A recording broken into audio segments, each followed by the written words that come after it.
주여 은혜를 내려주사 곧 충만케 하옵소서.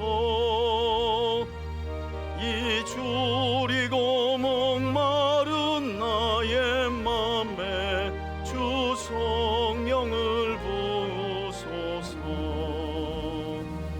주 예수여 충만한 은혜 내 영혼에 부소서. 주 예수만 나의 힘되고 내 만족함 됩니다. 주 예수여 죄에서 풀어주사 날 정결케 하옵소서. 이 세상의 유혹이 나의 맘에 틈 못하게 하옵소서. 주 예수여 충만한 은혜 내 영혼에 부소서. 주 예수만 나의 힘되고 내 만족함 됩니다. 옛 야곱이 천사와 씨름하던 그 믿음을 주옵소서. 이 세상의 물결이 용용해도 날 평안케 하옵소서.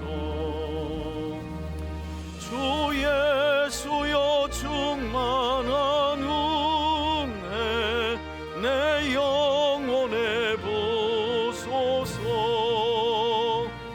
주 예수만 나의 힘되고 내 만족함 됩니다.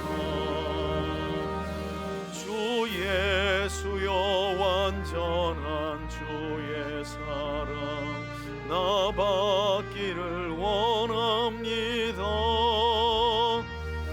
그 사랑이 내 맘에 충만하여 날 기쁘게 하옵소서. 주 예수여 충만한 은혜 내 영혼에 부소서. 주 예수만 나의 힘되고 내 만족함 됩니다. 내 마음에 임하신 주의 성령 늘 계실 줄 믿습니다. 그는 은사를 나에게 부어주사 주 섬기게 하옵소서. 주 예수여 충만한 은혜 내 영혼에 부소서. 주 예수만 나의 힘되고 내 만족함 됩니다. 성경에 의해 변화받지 못한 사람은 오직 성경을 읽지 않은 사람 뿐이다. 우리는 지금 에스겔서를 함께 살펴보고 있고요. 에스겔의 소명, 그리고 유다와 예루살렘에 대한 심판, 그리고 언제나 선지서의 내용이 긴 내용은 주변 나라들에 대한 심판과 경고까지 이어진다고 말씀을 드렸죠. 그 내용이 25장에서 32장, 그리고 회복에 대한 내용이 33장부터 오늘 이제 우리가 읽게 될 난제에 속하는 48장까지 계속해서 이어집니다. 영원한 성전뿐만이 아니라 영원한 성전, 그리고 성전 안에서 드려질 새로운 예배의 제도, 그리고 새로운 도시. 그래서 그 옛날 하나님께서 여호수아를 통해 가나안 땅을 정복하고 지파별로 땅을 나누어 준 것처럼 하나님께서 바벨론 포로 이후에 내가 내 백성 이스라엘의 지경을 이렇게 새롭게 계획하고 있다라고 하는 모습도 보여주십니다. 그 내용이 이제 오늘 40장부터 48장까지의 내용인데요. 글쎄요, 일반 교회 이렇게 다니면 50년을 다녀도 죽을 때까지 내가 성경을 읽을 수는 있겠지만 이 성경을 함께 교회가 이 본문을 읽고 듣고 보는 것은 아마 불가능할 겁니다. 아마 그러니까 내가 성경을 읽을 수는 있지만 교회에서 이 본문을 설교한다든가 이 본문을 지금 우리처럼 읽고 이것이 도대체 우리에게 뭘 이야기하는지 대략적으로 설명하는 것조차도 어려워요. 이 본문은 난제이기 때문에 일부 이단들이 뭐 이렇게 해석하고 저렇게 해석하는데 우리는 언제나 성경은 큰 틀 안에서 문맥 안에서 벗어나지 않도록 해석하는 게 가장 좋습니다. 자, 우리 에스겔서 마지막인데요. 에스겔서 전체가 바벨론 포로 생활에도 돌아오지 않는 백성에 대한 책망과 지금 우리 33장부터는 이제 소망에 대한 이야기를 함께 살펴보고 있는 거죠. 자, 에스겔서 40장에서 48장까지 에스겔이 마지막 달랑에서 본 환상을 이제 어떻게 해석할 거냐, 어떤 관점에서 해석할 것인가를 제가 네 가지로 이렇게 정리를 해놨어요. 첫 번째는 40장부터 48장까지는 바벨론 포로 이후에 이루어질 계획을 하나님이 에스겔 선지자에게, 포로로 끌려와 있는 에스겔 선지자에게 하나님이 환상을 통해 보여주신 거다. 이게 이제 첫 번째 관점입니다. 지금 유다는 하나님의 징계로, 범죄한 유다와 예루살렘은 하나님의 징계로 바벨론에 망하고, 그죠? 두 차례 공격을 받고 이제 그 시간 속에서 에스겔도 포로로 끌려와 있는 거잖아요. 지금 첫 번째 다니엘 때 끌려온 포로민들이 있고 두 번째 에스겔이 포로로 끌려올 때 같이 온 포로민들이 있는 거죠. 이제 마지막 바벨론 왕이 3차 유다를 침공하게 되면 이제 유다는 망하게 되는 거예요.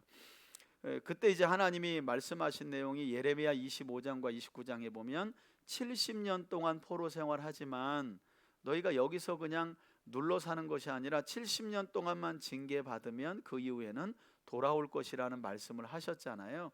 그래서 그런 하나님의 계획에 맞추어서 40장에서 48장은 하나님이 이제 징계 70년이라는 바벨론 포로 생활이 끝나면 그 이후에 성전도 새롭게, 성전 안에서 드려지는 제사 제도도, 예배 제도도 새롭게, 그리고 왕이 어떻게 통치해야 될지도 새롭게, 그리고 이스라엘 백성들이, 돌아온 이스라엘 백성들이 거주할 거주지도 새롭게 하실 것에 대한 계획을 미리 환상을 통해 말씀하신 거다, 이렇게 보는 거예요. 근데 이제 이 질문에 이런 관점에 대한 의문이 있는 거죠. 왜냐하면 에스겔이 이런 환상을 봤으면 이제 바벨론 포로 70년이 끝나고 스룹바벨과 예수아가 1차 귀환, 에스라가 2차 귀환, 느헤미야가 3차 귀환하면 에스겔이 본 환상대로 새로운 성전이 지어져야 되고 예배 제도가 이루어져야 되고 이스라엘이 거주하던 지경이 새롭게 바뀌어야 되는데 그런 일들이 바벨론 포로 이후에 이루어지지 않아요. 그래서 이제 확정을 못 짓는 거예요. 이 에스겔이 본 환상이 바벨론 포로 이후에 하나님이 이루실 일들이었다라는데 확실하게 주장을 못하는 건, 환상은 보여줬는데 역사 속에 성취가 안 됐어요. 그러나니까 주장은 하는 거죠. 본래 하나님이 이런 계획을 가지셨는데 그럼 왜 안 이루어진 거냐? 이스라엘이 돌아와 가지고 온전하게 순종하지 않아서 하나님이 안 이뤘다는 거예요. 아니면 포로로 끌려갔을 때 온전하게 회개하면 내가 이런 새로운 계획을 가지고 너희들 돌아오게 하려고 한 것이었는데 너희들 온전한 회개가 이루어지지 않았기 때문에 너희들 이거는 물거품 된 거야, 뭐 이렇게 해석을 하는 거죠. 두 번째, 이 40장에서 48장까지 보는 환상은 예수님의 초림 이후 미래에 이루어질 교회들의 모습이다. 여기 뭐 성전도 나오고 새로운 제사제도 나오고 왕의 통치도 나오고 제사장의 어떤 거룩한 삶에 대해서도 나오고 새롭게 이스라엘의 12지파가 거주지가 변화되는 게 나오는데 이게 문자적인 의미가 아니라 예수님이 초림 이후에 이루어질 교회의 모습을 상징적으로 보여준 거다, 이렇게 해석을 하는 거예요. 왜 이런 해석이 나왔을까요? 1번이 안 이루어졌기 때문에 그러는 거예요. 이거 역사적으로 그때로 보면 안 되고 예수님을 통해 세워질 교회의 모습을 에스겔이 미리 환상으로 보면서 상징적으로 표현한 거다, 이렇게 이제 보는 거예요. 세 번째는 종말 전에 이루어질 계획이다. 이제 세 번째, 종말 전에. 지금 에스겔이 본 환상은 예수 그리스도의 재림 바로 전에 이루어질, 여기서 중요한 건 뭐냐면 문자적으로 이루어진다는 거예요. 여러분 이런 얘기 아마 처음 들어보셨을 거예요. 그래도 알아야, 한 번은 들어야 내가 아무것도 모르고 있구나 이걸 알 수가 있는 거예요. 한 번은 들어야 되는 거예요. 자, 자꾸 들으면 이제 이해가 돼요. 이 3번이 위험한 건 종말 전에 문자적으로 이루어질 계획이다, 이렇게 얘기를 해놨어요. 그러면 에스겔이 본 40장에서 48장 전체가 문자적으로 이루어진다는 거예요. 여러분 그러면 이게 문자적으로 이루어지려면 장소가 어디일까요? 예루살렘이 돼야 되는 거예요. 그죠? 그러니까 여기서 뭐가 나오는 거예요? 제3성전이라고 하는 말도 안 되는 이야기가 나오는 거예요. 그래서 지금 그 제3성전 백투더 예루살렘 해가면서 복음이 이렇게 유럽으로, 북미로, 아시아로 해가지고 다시 거꾸로 이스라엘로 가고 있다. 지금 이스라엘 사람들만 회개하면 거기에 성전이 세워질 거고, 그래서 지금 뭐가 하고 있냐면 제3성전 운동하는 사람들은요, 지금 뭐 하고 있냐면 언약궤 만들고 있고 등잔대 만들고 있고, 실제로 구약에 있는 규격 그대로 이렇게 만들고 있어요. 왜냐하면 에스겔이 본 환상이 구약의 제사제도 환상이거든요. 성전, 교회가 아니라 성전이니까 그게 문자적으로 이루어질 거니까. 그러니까 우리는 지금 다 이 3번을 이 3번의 관점으로 에스겔 40장에서 48장을 보는 사람들의 말을 따르면 우리는 지금 다 어디로 가야 되는 거예요? 그렇죠, 이스라엘로 가야 되는 거예요. 여기는 우리 교회는 아무런 구원이 없어. 여기 있어봐 여러분들 아무 소용없어. 우린 빨리 비행기 타고 어쨌든지 이스라엘로 가가지고 제3성전이 지어지도록 우리가 철회하고 금식하고 막 통성기도 하고 막 이래야 되는 거예요. 그러니까 매우 위험한 건데, 기가 막힌 건 이런 주장들이 전부 다 교회 안에 다 있다는 거예요. 제가 아는 분 중에서도 요 3번을 가지고 지금 백투더 예루살렘 운동을 하고 있어요. 여러분 유튜브에 많이 나와요. 이건 매우 잘못된 거예요. 여러분 제사제도가 폐해지고 예수님이 화목제물로 오셔서 단번에 영원히 우리의 속죄를 이루신 때가 2000년이 지났는데 어떻게 성전이 지어지고, 예수님이 참 성전이고 고린도 전서에 예수를 모시고 성령을 모신 너희의 몸이 성전이라고 이미 주님이 말씀하시는데 성전을 왜 지어요? 지금 교회당을 성전이라고 말하는 것도 하지 말라고 하고 있는데, 그죠? 여긴 성전이 아니잖아요. 예배당이지. 우리가 성전이잖아요. 하나님을 모신 우리의 삶이, 우리의 몸이 성전인 거지, 여긴 그냥 예배드리는 예배당이에요. 예배당. 여기가 신령한 게 아니란 말이에요. 근데 이게 뭐 성전 건축한다, 이게 한국 교회는 그냥 너무 그냥 예배당 건축이요, 교회당 건축이고, 엄밀히 말하면 성전은 우리가 성전이에요. 마지막은 종말의 심판이 이루어져 완전한 하나님의 나라가 이 땅에 임하였을 때 하나님 나라의 백성에 대한 표상이다. 제가 볼 때는 지금까지로 보면 2번이나 4번, 특히 4번이 좀 4번 관점에서 해석하는, 이게 무슨 말인가? 여러분 말이 무슨 말인가 해요. 매우 추상적으로 해놓은 거예요. 왜 추상적으로 해놓냐면 이 환상은 이런 겁니다라고 말하면 오류가 너무 많은 거예요. 그래서 대부분의 주석가들이, 건전한 주석가들은 이렇게 보는 거예요. 그냥 하나님 나라 백성들에 대한 모습을 상징적으로 이렇게 표현해 놓은 거다, 이렇게 봅니다. 그래서 40에서 48장이 뭐 내가 눈이 열렸다, 이건 이런 거다라고, 여러분 이건 이 내용입니다라고 말하면 절대 따라가시면 안 돼요. 왜 2000년 동안 40에서 48장이 난제였겠어요? 어느 관점에서 해석을 해도 완전하게 풀어지지 않기 때문에 이런 다양한 해석이 있는 거고, 주석가들도 이 내용을 이런 관점이 정확하다라고 말하면 절대 따라가서는 안 된다고 항상 주석가들이 이야기를 해요. 그래서 그 정도만 알아도 생애 처음 듣는다. 왜냐하면 이 본문은 교회에서 잘 설교도 안 하고 또 가르쳐지지도 않기 때문에, 왜냐하면 워낙 난제이기 때문에 그래요. 자, 40장에서 48장까지 내용을 보면 새로운 성전, 새로운 법, 그죠? 제사와 관련된 법이 있고, 그리고 새로운 땅에 대한 이야기가 이렇게 나누어져서 크게 세 단락으로 새로운 성전, 성전의 제사법, 그리고 새로운 땅에 대한 이야기로 크게 이어지고 있습니다.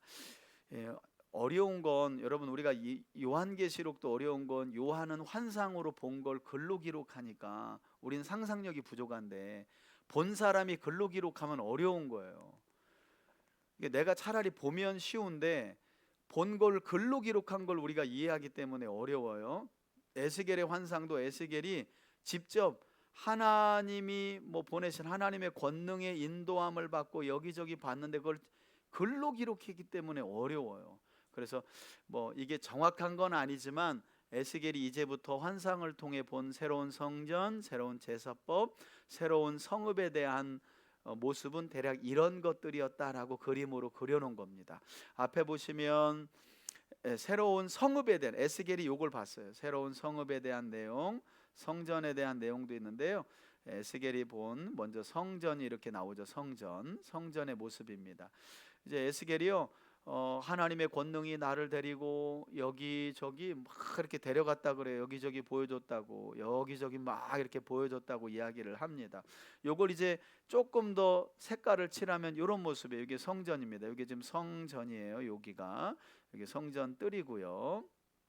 요 안이 에스겔이 이렇게 들어갑니다. 이렇게 들어가서 여기저기 이렇게 이제 구경하는 내용이 그게 전부 다 글로 써 있어요. 그러니까 좀 어렵죠. 성전의 모습을 위에서 보면 이런 모습입니다. 위에서 성전을 본 모습입니다. 이렇게 여기 동에서 서로 이렇게 들어가는 거죠, 그죠? 이렇게 들어가는 내부의 모습이고요. 자, 이제 40장에서 42장은 자, 한번 보고 있다가 또 볼게요. 자, 이제부터 에스겔이 나를 데리고 온데 우리는 못 따라가요. 이게 에스겔은 아무튼 하나님이 에스겔은 데리고 여기저기 보여줬는데 이거 못 따라가요. 왜냐면 머리로 못 그려요. 그래서 여러분들에게 에스겔이 어디를 봤는지, 지금 성전으로 가가지고 어디를 봤는지를 제가 꼼꼼히 따라가면서 제가 이렇게 그려놓은 거예요. 그래서 자, 동쪽 문에서 처음은 바깥들로 갑니다. 이쪽으로 화살표 보이시나요? 에스겔이 이렇게 간 거예요. 하나님이 이런 새로운 성전을 보여주신 거야. 너희들 이제 성전 다 불타고 없어질 거야. 포로로 끌려와 있지. 이제 너희들 돌아가면 내가 이런 새로운 성전으로 너희들 함께 할 거야. 이러면서 보여주시는 거예요. 에스겔에게. 바깥들에서 저 북쪽 바깥 출입문 쪽으로 나갑니다. 그리고 거기에서 남쪽 바깥 출입문 쪽으로 다시 이쪽으로 건너와요. 그리고 남쪽 안 출입문으로 에스겔이 들어가게 되고요. 동쪽 안 출입문으로 이동합니다. 그리고 북쪽 안 출입문을 돌아본 뒤에 에스겔이 이 성전 북쪽에 있는 제사장의 방 쪽으로 그 사이로 이제 들어가요. 그리고 마침내 성소 안으로 들어가고요. 지성소 내부를 구경하게 됩니다. 그리고 나서 에스겔은 지성소에서 나와가지고 북쪽 밖에 있는 제사장의 방으로 들어가서 구경을 하고요. 그리고 나서는 다시 돌아서 동쪽 문으로 나옵니다. 이 내용을 2장에 걸쳐서 글로 설명했기 때문에 우리가 도무지 상상이 안 가는 거예요. 이렇게 북쪽 먼저 봤다가 남쪽으로 왔다가 내부로 들어가서 지성소까지 구경하고 제사장의 방을 구경한 다음에 나와요. 그래서 요 내용을 먼저 이제 우리가 좀 보도록 하겠습니다. 40장. 우리가 사로잡힌 지 25째에 성이 함락된 후 14째 해 첫째 달 10째 날에 곧 그날에 여호와의 권능이 내게 임하여 나를 데리고 이스라엘 땅으로 가시되 하나님의 이상 중에 나를 데리고 이스라엘 땅에 이르러 나를 매우 높은 산 위에 내려놓으시는데 거기에서 나무로 향하여 성읍 형상 같은 것이 있더라. 나를 데리시고 거기에 이르시니 모양이 녹같이 빛난 사람 하나가 손에 삼줄과 측량하는 장대를 가지고 문에 서 있더니 그 사람이 내게 이르되 인자야 내가 내게 보이는 그것을 눈으로 보고 귀로 들으며 내 마음으로 생각할지어다 내가 이것을 내게 보이려고 이리로 데리고 왔나니 너는 본 것을 다 이스라엘 족속에게 전할지어다 하더라. 여러분, 에스겔은 자신이 본 환상의 때를 아주 정확하게 기록을 해요. 에스겔서 1장을 보면 사로잡힌 지 5년째 이렇게 에스겔이 이제 하나님의 말씀을 대언하기 시작했다고 하는데 벌써 25째 해 본 거죠. 25째. 그리고 성이 함락된 후 14년 후에 첫째 달 14째 날, 이게 중요하죠. 여러분, 유대인의 종교력으로 1월 14일은 유월절이에요. 유월절은 이스라엘 백성들이 모세를 통해 어디에서 나온 날이에요? 애굽에서 탈출한 날이잖아요. 우리로 말하면 광복절이거든요. 그러니까 왜 이날 이 포로로 끌려온 지 25년째가 되는 해, 이때가 이제 주전 573년이고 마지막 바벨론의 3차 침공이 있기 전 대략 한 6, 7년 전이거든요. 중요한 건 25째 해라는 거예요. 25이라는 숫자는 우리는 별로 감이 없는데 25을 더하면 50년이고요. 50년은 희년이에요. 완전한 자유가 선포되는 희년. 그래서 25는요 50의 절반, 그래서 희년이 가까웠다, 자유가 가까웠다라는 것을 상징하기도 합니다. 그래서 지금 희망적인 얘기, 소망에 관한, 바벨론 포로 귀환 이후에 있게 될 소망적인 이야기를 하려고 이렇게 숫자에 대한 아주 상징적으로 숫자를 통해서 메시지를 주고 있기도 하죠. 1월 14일은 이제 6월절인데 바벨론에서 자유를 얻어서 돌아갈 날이 가깝다라는 것을 은연중에 에스겔에게 환상을 보여주신 때로 설명을 하고 있는 걸 볼 수 있습니다. 자, 이제 아까 보여드린 대로 이제 동쪽 문부터 쭉 이제 들어가서 에스겔이 봅니다. 여러분 여기 보면 1절에 권능이, 그러니까 하나님이 아니라 하나님의 권능이, 그러니까 정확하게 뭐가 에스겔을 이끌었는지 알 수 없어요.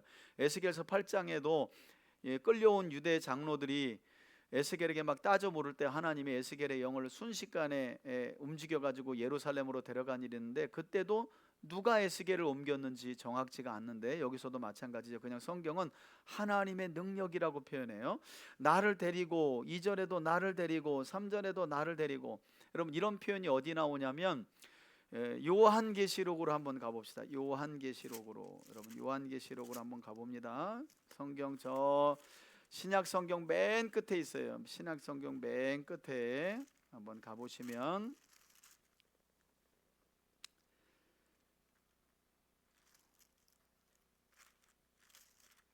요한계시록, 잠시만요.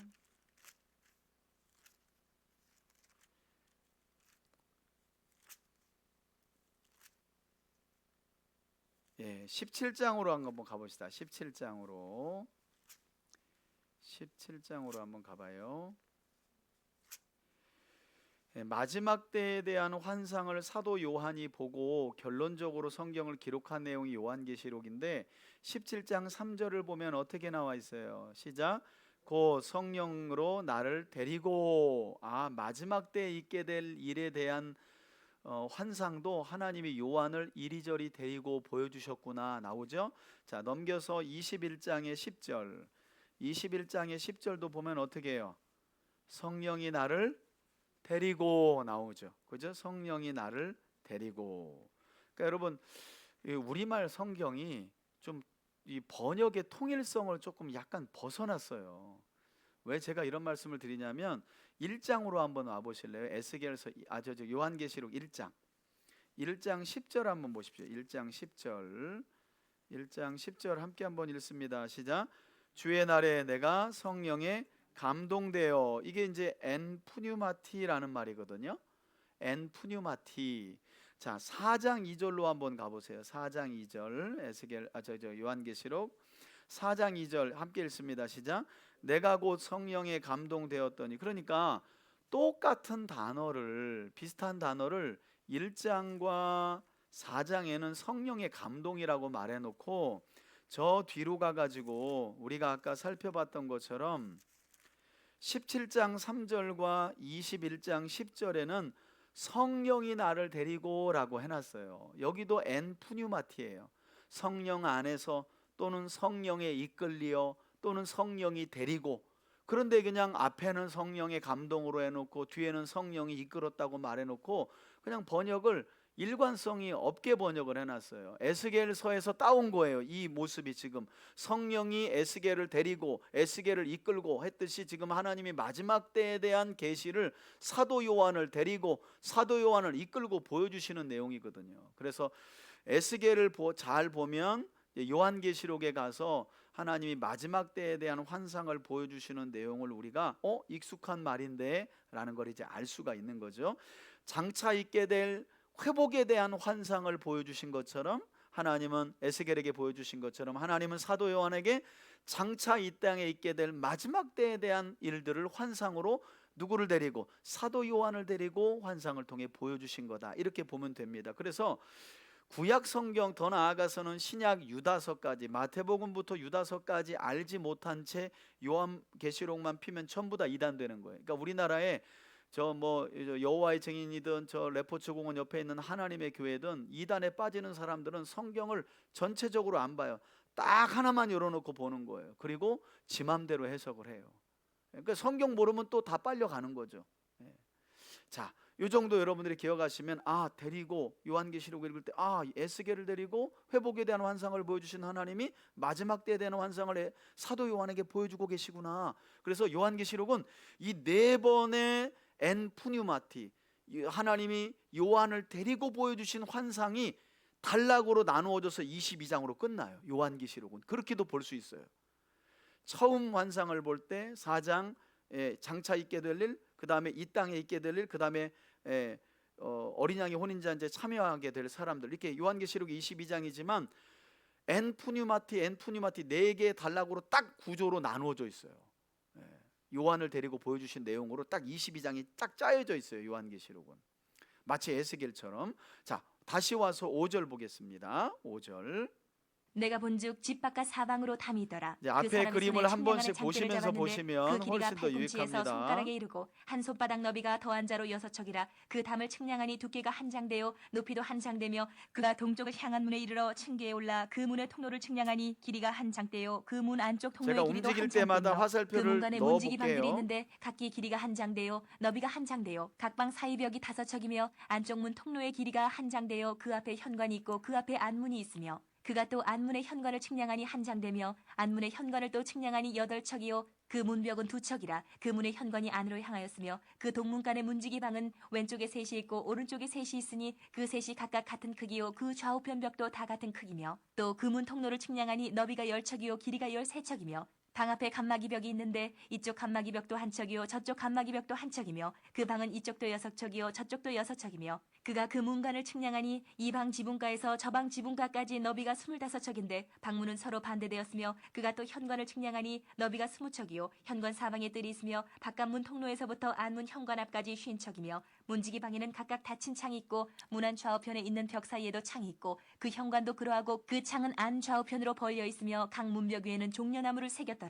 이것까지 자세하게 보여드리면 좋겠지만 그런 그림이 없어서 일단은 동쪽문으로 들어갔을 때의 광경을 지금 에스겔이 이렇게 설명을 한 겁니다. 동쪽문으로 들어가서 본 광경을 이렇게 설명을 한 건데, 여러분 6척은 한 장대예요. 6척은 한 장대인데 그게 지금 치수로 보면 대략 한 3.1m 정도 됩니다. 자, 그 다음에 바깥들로 가죠. 여기 앞에 그림 보시면 그 다음에 이제 에스겔이 이렇게 여기서 동쪽문에서 여기 바깥들로 갑니다. 그 내용이 이제 17절에 나오는 겁니다. 그가 나를 데리고 바깥들에 들어가니 뜰 3면에 박석 깔린 땅이 있고 그 박석 깔린 땅 위에 여러 방이 있는데 모두 30이며 그 박석 깔린 땅의 위치는 각 문간의 좌우편인데 그 너비가 문간 길이와 같으니 이는 아래 박석 땅이며 그가 아래 문간 앞에서부터 안뜰 바깥 문간 앞까지 측량하니 그 너비가 100척이며 동쪽과 북쪽이 같더라. 그가 바깥뜰 북쪽을 향한 문간의 길이와 너비를 측량하니 길이는 50척이요 너비는 북쪽으로 옮겼죠. 25척이며 북쪽으로. 문지기 방이 이쪽에도 셋이요 저쪽에도 셋이요 그 벽과 그 현관도 먼저 측량한 문간과 같으며 그 창과 현관의 길이와 너비와 종려나무가 다 동쪽을 향한 문간과 같으며 그 문간으로 올라가는 7층기가 있고 그 안에 현관이 있으며 안뜰에도 북쪽 문간과 동쪽 문간과 마주대한 문간들이 있는데 그가 이 문간에서 맞은 쪽 문간까지 측량하니 100척이더라. 그가 또 나를 이제 이끌고 반대쪽에 남쪽을 남쪽을 향한 쪽으로 문간이 있는데 가죠. 그 벽과 현관을 측량하니 먼저 측량한 것과 같고 그 문관과 현관 좌우에 있는 창도 먼저 말한 창과 같더라. 그 문관의 길이는 50척이요 너비는 25척이며 또 그리로 올라가는 7층기가 있고 그 안에 현관이 있으며 또 이쪽 저쪽 문벽 위에 종려나무를 새겼으며 안뜰에도 남쪽을 향한 문관이 있는데 그가 남쪽을 향한 그 문관에서 맞은 쪽 문관까지 측량하니 100척이더라. 그가 나를 데리고 그 나무를 통하여 안뜰에 들어가서 그 나무의 너비를 측량하니 크기는 길이가 50척이요 너비가 25척이며 그 문지기 방과 벽과 현관도 먼저 측량한 것과 같고 그 문관과 그 현관 좌우에도 창이 있으며 그 사방 현관의 길이는 25척이요 너비는 5척이며 현관이 바깥들로 향하였고 그 문벽 위에도 종려나무를 새겼으며 그 문관으로 올라가는 8층계가 있더라. 그가 나를 데리고 안뜰 동쪽으로 가서 그 문관을 측량하니 크기는 길이가 50척이요 안뜰이 너비가 이제 동쪽으로 25척이며 갔죠. 그 문지기 방과 벽과 현관이 먼저 측량한 것과 같고 그 문관과 그 현관 좌우에도 창이 있으며 그 현관이 바깥들로 향하였고 그 이쪽 저쪽 문벽 위에도 종려나무를 새겼으며 그 문관으로 올라가는 8층계가 있더라. 그가 또 나를 안뜰의 데리고 북쪽으로 북문에 이르러 옮깁니다. 측량하니 여기 크기는 북쪽으로 길이가 옮겼습니다. 50척이요 너비가 북쪽으로. 25척이며 그 문지기 방과 벽과 현관이 다 그러하여 그 좌우에도 창이 있으며 그 현관이 바깥들로 향하였고 그 이쪽 저쪽 문벽 위에도 종려나무를 새겼으며 그 문관으로 올라가는 8층계가 있더라. 그 문벽 곁에 문이 있는 방이 있는데 그것은 번제물을 씻는 방이며 그 문의 현관 이쪽에 성전과 상둘이 있고 제사장 저쪽에 박 상둘이 사이에 있으니 그 위에서 번제와 여기가 이제 속죄제와 부속 속번제의 건물들이 희생제물을 잡게 한 있습니다. 것이며 그 북문 바깥 곧 입구로 올라가는 번제물을 곳 씻는 이쪽에 상둘이 방이죠. 있고 문의 현관 저쪽에 상둘이 있으니 문곁 이쪽에 상이 넷이 있고 저쪽에 상이 넷이 있어 상이 모두 8개라 그 위에서 희생제물을 잡았더라. 또 다듬은 돌로 만들어 번제에 쓰는 상 넷이 있는데 그 길이는 한 척 반이요 너비는 한 척 반이요 높이는 한 척이라 번제의 희생제물을 잡을 때 쓰는 기구가 그 위에 놓였으며 현관 안에는 길이가 손바닥 넓이만한 갈고리가 사방에 박혔으며 상들에는 희생제물의 고기가 있더라. 안문 밖에 있는 안뜰에는 노래하는 자의 방 둘이 있는데 북문 곁에 있는 방은 남쪽으로 향하였고 남문 곁에 있는 방은 북쪽으로 향하였더라. 그가 내게 이르되 남쪽을 향한 이 방은 성전을 지키는 제사장들이 쓸 것이요 북쪽을 향한 방은 제단을 지키는 제사장들이 쓸 것이라. 이들은 레위의 후손 중 사독의 자손으로서 여호와께 가까이 나아가 수종드는 자니라 하고 그가 또 그 뜰을 측량하니 길이는 100척이요 너비는 100척이라 네모 반듯하며 제단은 성전 앞에 있더라. 그가 나를 데리고 성전 문 현관에 이르러 현관으로 그 문의 들어가죠. 좌우벽을 측량하니 너비는 이쪽도 5척이요 저쪽도 5척이며 두께는 문 이쪽도 3척이요 지금 문 에스겔은 저쪽도 여기 3척이며 있습니다. 그 현관의 너비는 여기 20척이요 있습니다. 길이는 11척이며 문관으로 올라가는 네. 층계가 있고 문벽 곁에는 기둥이 있는데 하나는 이쪽에 있고 다른 하나는 저쪽에 있더라. 아멘. 41장. 41장. 그가 나를 데리고 성전에 이르러 그 문벽을 측량하니 이쪽 두께도 6척이요 저쪽 두께도 6척이라. 두께가 그와 같으며 그 문통로의 너비는 10척이요 문통로 이쪽 벽의 너비는 5척이요 저쪽 벽의 너비는 5척이며 그가 성소를 측량하니 그 길이는 40척이요 성소 그 내부 너비는 20척이며 모습이죠. 그가 안으로 들어가서 내전문 통로의 벽을 측량하니 두께는 2척이요 문통로가 6척이요 문통로의 벽의 너비는 각기 7척이며 그가 내전을 측량하니 길이는 20척이요 너비는 20척이라. 그가 내게 이르되 이는 지성소니라 하고 성전의 벽을 측량하니 두께가 6척이며 성전 3면에 골방이 있는데 너비는 각기 4척이며 골방은 3층인데 골방 위에 골방이 있어 모두 30이라.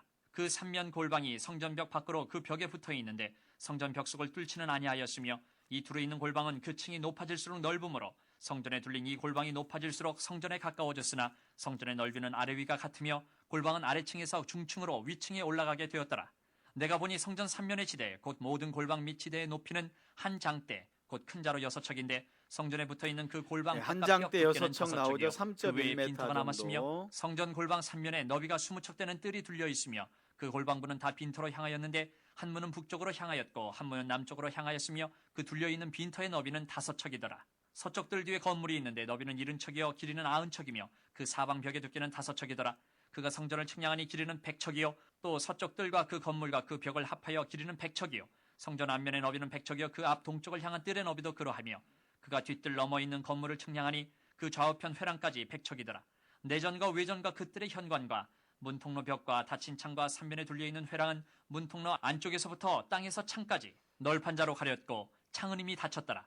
문통로 위와 내전과 외전의 사방 벽도 다 그러하니 곧 측량한 크기대로며 널판 자에는 그룹들과 종려나무를 새겼는데 두 그룹 사이에 종려나무 한 그루가 있으며 각 그룹에 두 얼굴이 있으니 하나는 사람의 얼굴이라. 이쪽 종려나무를 향하였고 하나는 어린 사자의 얼굴이라. 저쪽 종려나무를 향하였으며 온 성전 사방이 다 그러하여 땅에서부터 문통로 위에까지 그룹들과 종려나무들을 새겼으니 성전벽이 다 그러하더라. 외전 문설주는 네모졌고 내전 전면에 있는 양식은 이러하니 곧 나무 제단의 높이는 3척이요 길이는 2척이며 그 모퉁이와 옆과 면을 다 나무로 만들었더라. 그가 내게 이르되 이는 여호와의 앞에 상이라 하더라. 내전과 외전에 각기 문이 있는데 문마다 각기 2문짝 곧 접는 2문짝이 있어 이 문에 2짝이요 저 문에 2짝이며 이 성전문에 그룹과 종려나무를 새겼는데 벽에 있는 것과 같고 현관 앞에는 나무 디딤판이 있으며 현관 좌우편에는 닫힌 창도 있고 종려나무도 새겨져 있고 성전의 골방과 디딤판도 그러하더라. 아멘. 이제 제사장의 뜰로 이렇게 나가죠. 이렇게 42장. 제사장의 뜰로. 그가 나를 데리고 밖으로 나가 북쪽 뜰로 가서 두 방에 이르니 그 두 방의 하나는 골방 앞뜰을 향하였고 다른 하나는 북쪽 건물을 향하였는데 그 방들의 자리의 길이는 100척이요 너비는 50척이며 그 문은 북쪽을 향하였고 그 방 3층에 회랑들이 있는데 한 방의 회랑은 20척 되는 안뜰과 마주대하였고 다른 한 방의 회랑은 바깥뜰 박석 깔린 곳과 마주대하였으며 그 두 방 사이에 통한 길이 있어 너비는 10척이요 길이는 100척이며 그 문들은 북쪽을 향하였으며 그 위층의 방은 가장 좁으니 이는 회랑들로 말미암아 아래층과 가운데 층보다 위층이 더 줄어짐이라. 그 방은 3층인데도 뜰에 기둥 같은 기둥이 없으므로 그 위층이 아래층과 가운데 층보다 더욱 좁아짐이더라. 그 한 방의 바깥담 곧 뜰의 담과 마주대한 담의 길이는 50척이니 바깥뜰로 향한 방의 길이는 50척이며 성전 앞을 향한 방은 100척이며 이 방들 아래에 동쪽에서 들어가는 통행구가 있으니 곧 바깥뜰에서 들어가는 통행구더라. 남쪽 골방뜰 10절. 맞은 쪽과 남쪽 건물 맞은 쪽에도 방 둘이 있는데 그 두 방 사이에 길이 있고 그 방들의 모양은 북쪽 방 같고 그 길이와 너비도 같으며 그 출입구와 문도 그와 같으며 이 남쪽 방에 출입하는 문이 있는데 담 동쪽 길 어귀에 있더라. 그가 내게 이르되 좌우 골방뜰 앞 곧 북쪽과 남쪽에 있는 방들은 거룩한 방이라. 여호와를 가까이 하는 제사장들이 지성물을 거기에서 먹을 것이며 지성물 곧 소제와 속죄제와 속건제의 제물을 거기 둘 것이니 이는 거룩한 곳이라. 제사장의 의복은 거룩하므로 제사장이 성소에 들어갔다가 나올 때에 바로 바깥뜰로 가지 못하고 수종들은 그 의복을 그 방에 두고 다른 옷을 입고 백성의 뜰로 나갈 것이니라 하더라. 그가 안에 있는 성전 측량하기를 마친 후에 나를 데리고 동쪽을 향한 문의 길로 나가서 사방 담을 측량하는데 그가 측량하는 장대 곧 그 장대로 동쪽을 측량하니 500척이요 그 장대로 북쪽을 측량하니 500척이요 그 장대로 남쪽을 측량하니 500척이요 서쪽으로 돌이켜 그 장대로 측량하니 500척이라. 그가 이같이 그 사방을 측량하니 그 사방 담한 마당의 길이가 500척이며 너비가 500척이라. 그 담은 거룩한 것과 속된 것을 구별하는 것이더라. 아멘. 여러분, 하나님께서 에스겔에게 환상을 보여주실 때 왜 이렇게 그냥 대충 이렇게 한 10m 건물에 몇 메다 건물 정도 된다 하지 꼼꼼하게 우리가 알아듣지 못할 머리로 이렇게 상상이 불가능할 만큼 이렇게 정확한 치수를 왜 이렇게 기록하고 있냐는 거예요. 왜 정확한 치수를 100척이요, 한 장대요, 몇 척이라고 할까요? 이건요, 하나님이 그냥 그 계획을 그냥 립 서비스 하는 게 아니라 하나님은 하나님이 하신 어떤 말씀과 계획을 반드시 이룬다는 강조가 여기서 정확한 치수를 자꾸 언급하는 데 있어요. 그래서 이렇게 알아듣지도 못한 100척 하면 우리가 얼마인 줄 알겠어요. 근데 하나님 몇 척 얘기하는 건 하나님이 이 일을 반드시 이루시겠다는 거구나. 이렇게 여러분들이 이해하시면서 성경을 읽으시면 좋을 것 같아요. 자, 그리고 이제 43장에 보면 여러분 우리 에스겔서로 한번 가볼까요? 에스겔서 11장으로 한번 앞으로 돌려볼까요? 앞서 우리가 어떤 일이 있었는지. 하나님께서 유다와 예루살렘의 죄악을 책망하실 때에 먼저 10장 18절 한번 봅시다. 10장 18절 보시면 함께 한번 읽어볼까요? 시작. 여호와의 영광이 성전 문지방을 떠나서 그룹들 위에 머무르니 그룹들이 날개를 들고 내 눈앞에 땅에서 올라가는데 그들이 나갈 때 바퀴도 그 곁에 서서 함께 하더라. 그들이 여호와의 전으로 들어가는 동문에 머물고 이스라엘 하나님의 영광이 그 위에 머물더라. 지금 무슨 상황이냐면 하나님이 성전을 나와서 성전 문지방 위에 머무는 거예요. 지금 하나님이 에스겔에게 하나님의 집인 성전에서 나와가지고 바벨론으로 가시는 광경을 설명한 거거든요. 자, 42장으로 한번 11장으로 와가지고 22절 볼게요. 에스겔서 11장 한 장 넘겨서 22절. 자, 아까 동쪽에 그 성전의 문지방 위에 계셨잖아요. 이제 어디로 가는지 보세요. 그때에 그룹들이 날개를 드는데 바퀴도 그 곁에 있고 이스라엘 하나님의 영광도 그 위에 덮었더라. 여호와의 영광이 성읍 가운데서부터 올라가 동쪽 어디요? 성읍 동전산, 여기가 감람산입니다, 여러분. 지금 하나님의 성전의 문지방을 넘어가지고 이제는 어떻게 해요? 성전 맞은편에 있는 감람산에 있으신 거예요. 그러면서 지금 성전을 향해 뭐 하시냐면 빠이빠이, 나는 강도의 소굴이 된 내 집 성전에 너희와 못 있으니까 차라리 저 바벨론의 포로로 끌려가는 내 백성과 나는 함께 할 것이고 그들에게 성전이 되어주러 간다 하고 하나님 지금 손을 들고 계시는데, 이 상황 속에서 에스겔은 예레미야서를 보면 뭐하냐면 성전에서 집회하고 있어요. 찬양 집회하고 있어요. 그리고 예배드리고 있어요. 하나님 안 계신데, 하나님 나가셨는데. 이제 그런 광경을 앞서 보여줬는데 에스겔은 이제 회복에 대한 환상 중에 43장으로 돌아오시면 그 떠난 하나님의 영광이 어떻게 해요? 하나님의 성전으로 다시 들어오는. 그래서 이제 앞에 그림을 이렇게 그려 놓은 건데요. 여기 앞에 보시면 하나님의 영광이 다시 성전으로 이렇게 들어가시는 그런 광경을 에스겔이 보게 된 겁니다. 그리고 12절부터는 이제 성전의 새로운 법에 관해서 설명한 건데 그건 여러분들이 앞에 보시면서 참고하시면 될 것 같습니다. 그러면 43장입니다. 여러분, 하나님의 영광이 성전으로 돌아온다 그러면 무슨 메시지일까요? 그렇죠. 하나님이 성전을 깨끗하게 했다는 거예요. 하나님의 성전을 떠났다는 건 성전이 더러워졌다는 거잖아요. 근데 하나님이 돌아오신다는 건 성전이 회복됐다는 거예요.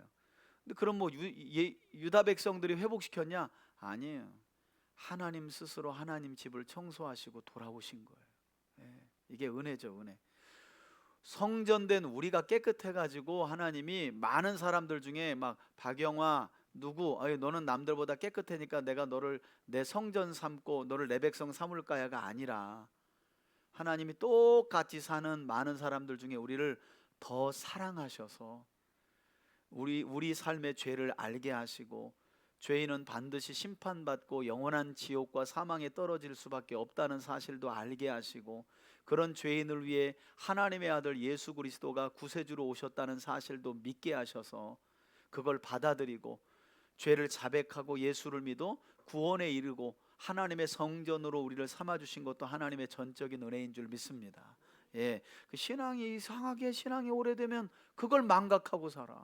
그리고 내가 잘나서 뭐 하는 줄 알아. 특별히 목사님들 조심해야 돼. 지가 잘나서 목회 잘하는 줄. 그렇지 않죠. 이게 하나님의 전적인 은혜입니다. 자, 돌아오시는 하나님의 영광 봅시다. 43장입니다. 43장. 그 후에 그가 나를 데리고 문에 이르니 곧 동쪽을 향한 문이라. 이스라엘 하나님의 영광이 동쪽에서부터 오는데 하나님의 음성이 많은 물소리 같고 땅은 그 영광으로 말미암아 빛나니 그 모양이 내가 본 환상 곧 전에 성읍을 멸하러 올 때에 보던 환상 같고 그발 강가에서 보던 환상과도 같기로 내가 곧 얼굴을 땅에 대고 엎드렸더니 에스겔서 1장에서 봤던 그 영광인데 이렇게 얘기하는 거죠. 여호와의 영광이 동문을 통하여 성전으로 들어가고 할렐루야, 다시 돌아오십니다. 영이 나를 들어 데리고 안뜰에 들어가시기로 내가 보니 여호와의 영광이 성전에 가득하더라. 아멘. 성전에서 내게 하는 말을 내가 듣고 있을 때에 어떤 사람이 내 곁에 서 있더라. 그가 내게 이르시되 인자야 이는 내 보좌에 쳐서 내 발을 두는 처소 내가 이스라엘 족속 가운데 영원히 있을 것이라. 이스라엘 족속 곧 그들과 그들의 왕들의 음행하며 그 죽은 왕들의 시체로 다시는 내 거룩한 이름을 더럽히지 아니하리라. 그들이 그 문지방을 내 문지방 곁에 두며 그 문설주를 내 문설주 곁에 두어서 그들과 나 사이에 겨우 한 담이 막히게 하였고 또 그 행하는 가증한 일로 내 거룩한 이름을 더럽혔으므로 내가 노하여 멸망시켰거니와 이제는 그들이 그 음란과 그 왕들의 시체를 내게서 멀리 제거하여 버려야 할 것이라. 그리하면 내가 그들 가운데 영원히 살리라. 인자야 아멘. 너는 이 성전을 이스라엘 족속에게 보여서 그들이 우상 숭배와 죄를 버려라. 그러면 내가 내 집에 내 백성과 영원히 살 거다. 자기의 죄악을 부끄러워하고 그 형상을 측량하게 하라. 만일 그들이 자기들이 행한 모든 일을 부끄러워하거든 너는 이 성전의 제도와 구조와 그 출입하는 곳과 그 모든 형상을 보이며 또 그 모든 규례와 그 모든 법도와 그 모든 율례를 알게 하고 그 목전에 그것을 써서 그들로 그 모든 법도와 그 모든 규례를 지켜 행하게 하라. 성전의 법은 이러하니라. 산 꼭대기 지점의 주인은 지극히 거룩하리라. 성전의 법은 이러하니라. 그러니까 여러분 우리말이 요것도 다 믿을 수가 없어요. 그러니까 원래 지금 단락으로는 11절까지 끊고 12절부터 13절이 이어지는데 우리는 어떻게 돼 있어요? 12절까지 하고 13절에다 점을 찍어 놓고 거기다가 제목을 달아놨잖아요. 원래는 그 제목이 12절에다가 가야 되는 거예요. 그러니까 이게 성경이 아니잖아요. 그죠? 이거는 인쇄하고 출판하면서 이 중세에 장과 절을 나누면서 사람이 한 거기 때문에 본래는 그냥 장절이 없어요. 성경은 그냥 쭉 이렇게 기록이 되어 있습니다. 자, 13절. 제단의 크기는 이러하니라. 한 자는 번제단 발굽에서부터 얘기가 손가락에 나오죠. 이르고 한 손바닥 출애굽기에 넓이가 우리가 더한 것이라. 봤었죠. 제단 밑받침의 높이는 한 척이요 그 사방 가장자리의 새 너비는 한 성전의 척이며 번제단. 그 가로 뚫린 턱의 너비는 한 뼘이니 이는 제단 밑받침이요 이 땅에 닿은 밑받침 면에서 아래층의 높이는 두 척이요 그 가장자리의 너비는 한 척이며 이 아래층 면에서 2층의 높이는 네 척이요 그 가장자리의 너비는 한 척이며 그 번제단 위층의 높이는 네 척이며 그 번제하는 바닥에서 솟은뿔이 넷이며 그 번제하는 바닥의 길이는 12척이요 너비도 12척이니 네모 반듯하고 그 아래층의 길이는 14척이요 너비는 14척이니 네모 반듯하고 그 밑받침에 둘린 턱의 너비는 척이니 네모 반듯하고 너비는 한 척이니라. 그 층계는 동쪽을 향하게 할지니라. 그가 내게 이르시되 인자야 주 여호와께서 이같이 말씀하셨. 여러분 왜 하나님께서 성전으로 돌아오신 다음에 번제단을 새로운 번제단의 모양과 크기를 가장 먼저 말씀하셨을까요? 번제단은 제물을 태우는 곳이지요. 그렇죠? 그래서 제사를 상징할 때 번제단 이야기를 가장 먼저 하시는 거죠. 그러니까 하나님이 하나님의 성전으로 다시 돌아온 이유는 뭐예요? 하나님의 백성으로부터 제사를 받기 위해서죠. 예배를 받기 위해서라는 걸 우리가 기억할 수가 있는 거죠. 그러니까 하나님이 주님의 몸된 교회 공동체 안에 하나님의 임재로 왜 머물고 계세요? 우리의 예배를 받으시려고. 우리의 찬양과 예배가 우선이에요. 예배와 찬양을 받으시기에 하나님이 교회 공동체에 계시는 거지, 뭐하러 하나님이 교회를 자기 몸으로 세우시고 계시겠어요? 그죠? 그래서 그걸 보면 알 수가 있는데, 나중에 이사야서 보면 이 번제단을 별 속칭으로 아리엘 이렇게 불러요. 번제단을 아리엘이라고 부르는데, 유다와 예루살렘의 죄악을 책망하고 경고할 때 아리엘아 이렇게 불러요. 이게 뭐냐면 번제단을 상징하는 말이 아리엘인데, 제사가 썩었다는 거예요. 너희 예배가 완전히 죄악으로 가득 차다는 거예요. 그렇게 할 때 하나님이 그렇게 부르셔요. 그 다음에 18절, 이제 제단을 정결하게 하는 규례 나오죠. 느니라. 이 제단을 만드는 날에 그 위에 번제를 드리며 피를 뿌리는 규례는 이러하니라. 주 여호와의 말씀이니라. 나를 가까이하여 내게 수종드는 사독의 자손 레위 사람 제사장에게 너는 어린 숫송아지 한 마리를 주어 속죄 제물을 삼되, 내가 그 피를 가져다가 제단의 네 뿔과 아래층 네 모퉁이와 사방 가장자리에 발라 정결이라는 속죄하여 단어가 제단을 정결하게 하고, 반복됩니다. 그 속죄 제물의 숫송아지를 가져다가 성전에 정한 처소 곧 성소 밖에서 불사를 찌며, 다음 날에는 흠없는 순념소 한 마리를 속죄 제물로 삼아 드려서 그 제단을 정결하게 하기를 정결, 숫송아지로 정결하게 한 것 같이 하고, 정결하게 하기를 마친 정결. 후에는 흠없는 그죠? 숫송아지 한 마리와 때 가운데서 흠없는 순양 한 마리를 드리되, 나 여호와 앞에 받들었다가 제사장은 그 위에 소금을 쳐서 나 여호와께 번제로 드릴 것이며, 7일 동안은 매일 염소 한 마리를 갖추어 속죄 제물을 삼고, 또 어린 숫송아지 한 마리와 때 가운데서 순양 한 마리를 흠없는 것으로 갖출 것이며, 이같이 7일 동안 제단을 위하여 속죄제를 드려 정결하게 하며 드릴 것이요, 이 모든 날이 찬 후 제8일과 그 다음에는 제사장이 제단 위에서 너희 번제와 감사제를 드릴 것이라. 그리하면 내가 너희를 즐겁게 받으리라. 주 여호와의 말씀이니라. 아멘.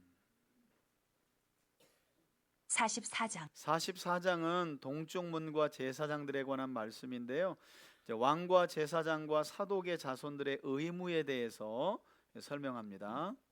그가 나를 데리고 성소의 동쪽을 향한 바깥문에 돌아오시니 그 문이 닫혔더라. 여호와께서 내게 이르시되 이 문은 닫고 다시 열지 못할지니 아무도 그리로 들어오지 못할 것은 이스라엘 하나님 나 여호와가 그리로 들어왔음이라. 그러므로 닫아둘지니라. 왕은 왕인 까닭에 안길로 이 문 현관으로 들어와서 거기에 앉아서 나 여호와 앞에서 음식을 먹고 그 길로 나갈 것이니라.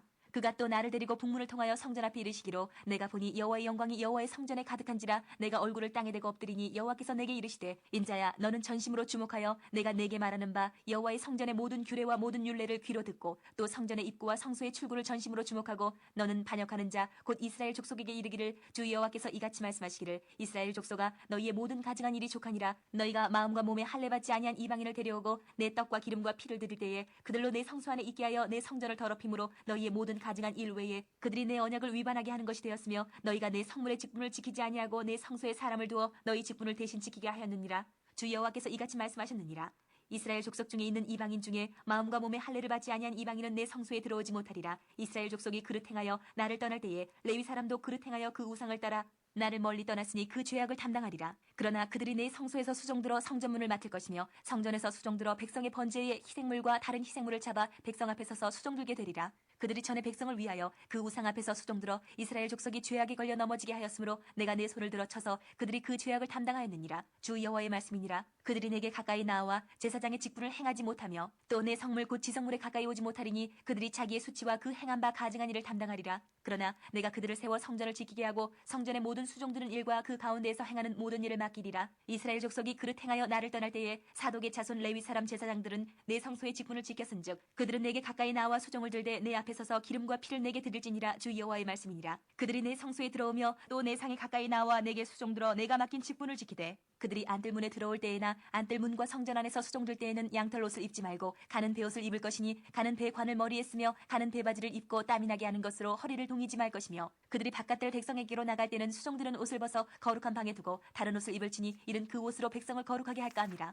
그들은 또 머리털을 밀지도 말며 머리털을 길게 자라게도 말고 그 머리털을 깎기만 할 것이며, 아무 제사장이든지 안뜰에 들어갈 때에는 포도주를 마시지 말 것이며, 과부나 이혼한 여인에게 장가들지 말고 오직 이스라엘 족속의 처녀나 혹시 제사장의 과부에게 장가들 것이며, 내 백성에게 거룩한 것과 속된 것의 구별을 가르치며 부정한 것과 정한 것을 분별하게 할 것이며, 송사하는 일을 재판하되 내 규례대로 재판할 것이며, 내 모든 정한 절기에는 내 법도와 율례를 지킬 것이며, 또 내 안식일을 거룩하게 하며 시체를 가까이 하여 스스로 더럽히지 못할 것이로되, 부모나 자녀나 형제나 시집까지 아니한 자매를 위하여는 더럽힐 수 있으며, 이런 자는 스스로 정결하게 한 후에 7일을 더 지낼 것이요, 성소에서 수종들기 위해 안뜰과 성소에 들어갈 때에는 속죄제를 드릴지니라. 주 여호와의 말씀이니라. 그들에게는 기업이 있으리니 내가 곧 그 기업이라. 너희는 이스라엘 가운데에서 그들에게 산업을 주지 말라. 내가 그 산업이 됨이라. 그들은 소제와 속죄제와 속건제의 제물을 먹을지니 이스라엘 중에서 구별하여 드리는 물건을 다 그들에게 돌리며 또 각종 처음 익은 열매와 너희 모든 예물 중에 각종 거제 제물을 다 제사장에게 돌리고 너희가 또 첫 밀가루를 제사장에게 주어 그들에게 내 집에 복이 내리도록 하게 하라. 새나 가축이 저절로 죽은 것이나 찢겨서 죽은 것은 다 제사장이 먹지 말 것이니라. 아멘. 45장은 이제 거룩한 구역에 관한 말씀인데요. 거룩한 땅과 규례들에 대한 내용이 나옵니다. 1절에서 8절은 제사장, 레위인, 백성, 왕의 기업에 대한 내용들. 5장 너희는 제비 뽑아 땅을 나누어 기업으로 삼을 때에 한 구역을 거룩한 땅으로 삼아 여호와께 예물로 드릴지니 그 길이는 2만 5천 척이요 너비는 만 척이라. 그 구역 안 전부가 거룩하리라. 이제 거룩이라는 단어가 계속 그 중에서 나옵니다. 성소에 속할 땅은 길이가 500척이요 너비가 500척이니 네모가 반듯하며 그 외에 사방 50척으로 전원이 되게 하되 이 측량한 가운데서 길이는 2만 5천 척을 너비는 만 척을 측량하고 그 안에 성소를 둘지니 지극히 거룩한 곳이요 그곳은 성소에서 수종드는 제사장들 곧 하나님께 가까이 나아가서 수종드는 자들에게 주는 거룩한 땅이니 그들이 집을 지을 땅이며 성소를 위한 거룩한 곳이라. 또 길이는 2만 5천 척을 너비는 만 척을 측량하여 성전에서 수종드는 레위 사람에게 돌려 그들의 거주지를 삼아 마을 수물을 세우게 하고 구별한 거룩한 구역 옆에 너비는 5천 척을 길이는 2만 5천 척을 측량하여 성읍의 기지로 삼아 이스라엘 온 족속에게 돌리고 드린 거룩한 구역과 성읍의 기지된 땅의 좌우편 곧 드린 거룩한 구역의 옆과 성읍의 기지 옆의 땅을 왕에게 돌리되 서쪽으로 향하여 서쪽 국경까지와 동쪽으로 향하여 동쪽 국경까지니 그 길이가 구역 하나와 서로 같을지니라. 이 땅을 왕에게 돌려 이스라엘 가운데 왕의 기업으로 삼게 기업이죠. 하면 나의 왕들이 다시는 내 백성을 압제하지 아니하리라.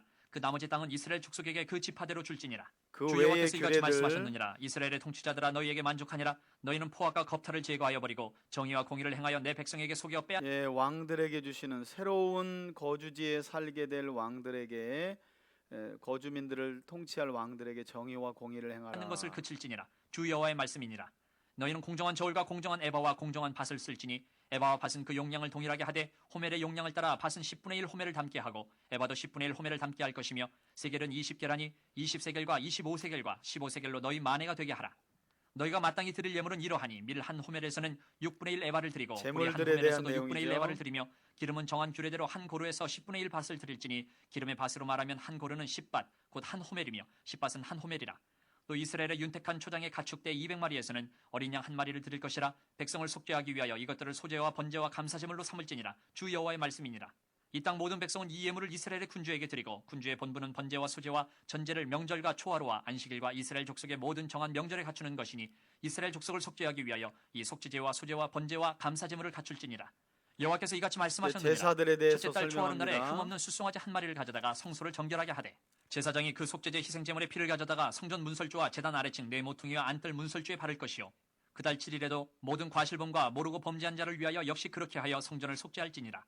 첫째 달 19날에는 6월절을 7일 동안 명절로 지키며 누룩 없는 떡을 먹을 것이라. 그날에 왕은 자기와 이 땅 모든 백성을 위하여 송아지 한 마리를 갖추어 속죄제를 드릴 것이요 또 명절 7일 동안에는 그가 나 여호와를 위하여 번제를 준비하되 곧 이래 동안에 매일 흠없는 숫송아지 7마리와 순양 7마리이며 또 매일 순염소 한 마리를 갖추어 속죄제를 드릴 것이며 또 소제를 갖추되 숫송아지 한 마리에는 밀가루 한 에바요 순양 한 마리에도 한 에바며 밀가루 한 에바에는 기름 한 흰씩이며 일곱째 달 15째 날에 7일 동안 명절을 지켜 속죄제와 번제며 그 밀가루와 기름을 드릴지니라. 아멘. 여러분 본래 6월절은 애굽에서 나온 날 6월절 그리고 6월절 다음부터가 무교절이잖아요. 무교병을 7일간 먹는 거고. 근데 이제 바벨론 포로 기간쯤 와가지고는 그냥 7일을 무교절이라고 안 부르고 6월절로 통칭했다는 걸 알 수가 있어요. 이런 부분을 보면. 자, 그 다음에 이제 안식일과 초하루 다른 절기들에 대한 내용입니다. 46장. 주 여호와께서 이같이 말씀하셨느니라. 안뜰 동쪽을 향한 문은 일하는 여세 동안에는 닫되 안식일에는 열며 초하루에도 열고 군주는 바깥문 현관을 통하여 들어와서 문벽 곁에 서고 제사장은 그를 위하여 초하루는 번제와 월삭을 감사제를 드릴 말하죠. 것이요 군주는 문 통로에서 예배한 후에 밖으로 나가고 그 문은 저녁까지 닫지 말 것이며 이 땅 백성도 안식일과 초하루에 이 문 입구에서 나 여호와 앞에 예배할 것이며 안식일에 군주가 여호와께 드릴 번제는 흠없는 어린 양 6마리와 흠없는 순양 한 마리라. 그 소제는 순양 하나에는 밀가루 한 에바요 모든 어린 양에는 그 힘대로 할 것이며 밀가루 한 에바에는 기름 한 흰씩이니라. 초하루에는 흠없는 수송아지 한 마리와 어린 양 6마리와 순양 한 마리를 드리되 모두 흠없는 것으로 할 것이며 또 소제를 준비하되 수송아지에는 밀가루 한 에바요 순양에도 밀가루 한 에바며 모든 어린 양에는 그 힘대로 할 것이요 밀가루 한 에바에는 기름 한 흰씩이며 군주가 올 때에는 이문 현관을 통하여 들어오고 나갈 때에도 그리할지니라. 그러나 모든 정한절기에 이 땅 백성이 나 여호와 앞에 나아올 때에는 북문으로 들어와서 경배하는 자는 남문으로 나가고 남문으로 들어오는 자는 북문으로 나갈지라 들어온 문으로 도로 나가지 말고 그 몸이 앞으로 향한 데로 나갈지며 군주가 무리 가운데 있어서 그들이 들어올 때에 들어오고 그들이 나갈 때에 나갈지니라. 명절과 성회 때에 그 소재는 수송아지 한 마리에 밀가루 한 에바요 순양 한 마리에도 한 에바요 모든 어린 양에는 그 힘대로 할 것이며 밀가루 한 에바에는 기름 한 흰씩이며 만일 군주가 차원하여 번제를 준비하거나 혹은 차원하여 감사제를 준비하여 나 여호와께 드릴 때에는 그를 위하여 동쪽을 향한 문을 열고 그가 번제와 감사제를 안식일에 드림같이 드리고 밖으로 나갈지며 나간 후에 문을 닫을지니라. 아침마다 1년 되고 흠없는 어린 양 한 마리를 번제를 갖추어 나 여호와께 드리고 또 아침마다 그것과 함께 드릴 상번제 소제를 말하는 갖추되 거죠. 곧 밀가루 항상 6분의 1 에바와 드리는 기름 3분의 1 흰을 섞을 아침마다. 것이니 이는 영원한 규례로 삼아 항상 나 여호와께 드릴 소제라. 이같이 아침마다 그 어린 양과 밀가루와 기름을 준비하여 항상 드리는 번제물로 삼을지니라. 주 여호와께서 이같이 말씀하셨느니라. 군주가 만일 한 아들에게 선물을 준즉 그의 기업이 되어 그 자손에게 속하나니 이는 그 기업을 이어받음이오니와 군주가 만일 그 기업을 새 한 땅을 종에게 선물로 준즉 관리하는 그 종에게 속하여 규례입니다. 희년까지 이루고 그 후에는 군주에게로 돌아갈 것이니 군주의 기업은 그 아들이 이어받을 것임이라. 군주는 백성의 기업을 빼앗아 그 산업에서 쫓아내지 못할지니 군주가 자기 아들에게 기업으로 줄 것은 자기 산업으로만 할 것임이라. 백성이 각각 그 산업을 떠나 흩어지지 않게 할 것이니라. 그 후에 그가 나를 성전의 데리고 문곁 부엌 통로를 이야기가 통하여 나옵니다. 북쪽을 향한 성전 제사장의 부엌. 거룩한 방에 들어가시니 그 방 뒤 서쪽에 한 처소가 있더라. 그가 내게 이르시되 이는 제사장이 속건제와 속죄제 희생제물을 삼으며 소제 제물을 구울 처소니 그들이 이 성물을 가지고 바깥들에 나가면 백성을 거룩하게 할까 함이니라 하시고 나를 데리고 바깥들로 나가서 나를 뜰 네 구석을 지나가게 하시는데 본즉 그 뜰 네 구석에 또 뜰이 있는데 뜰의 네 구석 안에는 집이 있으니 길이는 40척이요 너비는 30척이라. 구석의 네 뜰이 같은 크기며 그 작은 네 뜰 사방으로 돌아가며 부엌이 있고 그 사방 부엌에 삶는 기구가 설비되었는데 그가 내게 이르시되 이는 삶는 부엌이니 성전에서 수종드는 자가 백성의 제물을 여기서 삶을 것이니라 하시더라. 아멘. 47장. 47장은 이제 새로운 땅에 대한 내용인데요. 그 땅에 대한 내용을 볼 때 에스겔이 이렇게 성전으로부터 물이 흘러나오는 광경을 보고 이제 발목 이렇게 발목 그다음에 허리 이렇게 하나님의 성전에서 나오는 물에 이렇게 잠기는 모습을 보여줍니다. 그리고 땅의 재분배도 이렇게 이스라엘 백성들의 12지파가 새로운 땅을 이렇게 재분배 받고요. 그리고 새로운 도시도 이렇게 정사각형의 도시에 성전이 있고 아무튼 나오는 걸 문자적으로 그려내면 이런 내용이 되는 거죠. 이런 도시의 모양을 설명합니다. 47장. 그가 나를 데리고 성전 문에 이르시니 성전의 앞면이 동쪽을 향하였는데 그 문지방 밑에서 물이 나와 동쪽으로 흐르다가 성전 오른쪽 제단 남쪽으로 흘러내리더라. 그가 또 나를 데리고 북문으로 나가서 바깥길로 꺾여 동쪽을 향한 바깥문에 이르시기로 본즉 물이 그 오른쪽에서 스며 나오더라. 그 사람이 손에 줄을 잡고 동쪽으로 나아가며 천척을 에스겔의 측량한 후에 발목이 내게 그 물을 건너게 졌죠. 하시니 물이 발목에 오르더니 다시 천척을 측량하고 내게 물을 건너게 하시니 물이 무릎에 오르고 다시 천척을 측량하고 회복에 대한 내게 물을 건너게 내용입니다. 하시니 물이 회복. 허리에 오르고 다시 천척을 측량하시니 물이 내가 건너지 못할 강이 된지라. 그 물이 가득하여 헤엄칠 만한 물이요 사람이 능히 건너지 못할 강이더라. 그가 내게 이르시되 인자야 내가 이것을 보았느냐 하시고 나를 인도하여 강가로 돌아가게 하시기로 내가 돌아가니 강 좌우편에 나무가 심이 많더라. 그가 내게 이르시되 이 물이 동쪽으로 향하여 흘러 아라바로 내려가서 바다에 이르리니 이 흘러내리는 물로 그 바다의 물이 되살아나리라. 이 강물이 이르는 곳마다 번성하는 모든 생물이 살고 또 고기가 심이 많으리니 이 물이 흘러 들어가므로 바닷물이 되살아나겠고 이 강이 이르는 각처의 모든 것이 살 것이며 또 이 강가에 어부가 설 것이니 엔게디에서부터 에네글라임까지 그물 치는 곳이 될 것이라. 그 고기가 각기 종류를 따라 큰 바다의 고기같이 심이 많으려니와 그 진펄과 개펄은 되살아나지 못하고 소금 땅이 될 것이며 강 좌우 가에는 각종 먹을 과실나무가 자라서 그 잎이 시들지 아니하며 열매가 끊이지 아니하고 달마다 새 열매를 맺으리니 그 물이 성소를 통하여 나옴이라. 그 열매는 먹을 만하고 그 잎사귀는 약재료가 되리라. 주여. 여러분 이게 이제 에스겔이 본 새 땅에 대한 내용인데 이 내용이 이제 어디에서 겹치냐면 요한계시록 22장으로 가보시면 여기 이제 요 내용과 비슷한 내용이 나옵니다. 제가 그냥 읽어드릴게요. 사도 요한이 본 마지막 때에 대한 환상입니다. 22장 1절 이후입니다. 또 그가 수정같이 맑은 생명수강을 내게 보이니 하나님과 어린 양의 보좌로부터 나와서 길 가운데로 흐르더라. 강 좌우에 생명나무가 있어 12가지 열매를 맺되 달마다 그 열매를 맺고 그 나무 잎사귀들은 만국을 치료하기 위하여 있더라. 그래서 이제 에스겔이 본 환상이 사도 요한이 봤던 그 마지막 때에 그리스도의 재림을 통해 있게 될 어린 양의 혼인잔치 이후에 들어갈 영원한 하나님의 나라, 그 모습이 아니겠느냐, 이렇게 이제 연결 내용이 거의 비슷하죠, 그죠? 이렇게 또 이렇게 보는 겁니다. 자, 13절 다시 돌아와서 그래서 이같이 말씀하셨느니라. 너희는 이 경계선대로 이스라엘 12지파에게 이 땅을 나누어 기업이 되게 하되 요셉에게는 두 몫이니라. 내가 옛적에 내 손을 들어 맹세하여 이 땅을 너희 조상들에게 주겠다고 하였나니 너희는 공평하게 나누어 기업을 삼으라. 이 땅이 너희의 기업이 되리라. 이 땅 경계선은 이러하니라. 북쪽은 대에서 헤들론 길을 거쳐 스닷 어기까지니 곧 하맛과 브로다며 다메섹 경계선과 하맛 경계선 사이에 있는 시브라임과 하오란 경계선 곁에 있는 하셀 핫디곤이라. 그 경계선이 바닷가에서부터 다메섹 경계선에 있는 하사레눈까지요. 그 경계선이 또 북쪽 끝에 있는 하맛 경계선에 이르렀느니 이는 그 북쪽이요. 동쪽은 하오란과 다메섹과 및 길르앗과 이스라엘 땅 사이에 있는 요단강이니 북쪽 경계선에서부터 동쪽 바다까지 측량하라. 이는 그 동쪽이요. 남쪽은 지금 다말에서부터 요 그림을 무리봇 이렇게 가데스물에 설명하는 이르고 겁니다. 애굽 시내를 따라 대해에 단지파부터 이르나니 이는 그 남쪽이요. 가지파까지 서쪽은 대해라. 이렇게. 남쪽 경계선에서부터 네. 맞은편 하맛어기까지 이르나니 이는 그 서쪽이니라. 그런즉 너희가 이스라엘 모든 지파대로 이 땅을 나누어 차지하라. 너희는 이 땅을 나누되 제비 뽑아 너희와 너희 가운데 머물러 사는 타국인 곧 너희 가운데서 자녀를 낳은 자의 기업이 되게 할지니 너희는 그 타국인을 본토에서 난 이스라엘 족속과 여호수아가 기업이고 분배한 그들도 이스라엘 지파 땅과는 중에서 좀 너희와 함께 다르죠. 기업을 얻게 하되 타국인이 머물러 사는 그 지파에서 그 기업을 줄지니라. 주 여호와의 말씀이니라. 아멘. 마지막 48장 48장. 모든 지파의 이름은 이와 같으니라.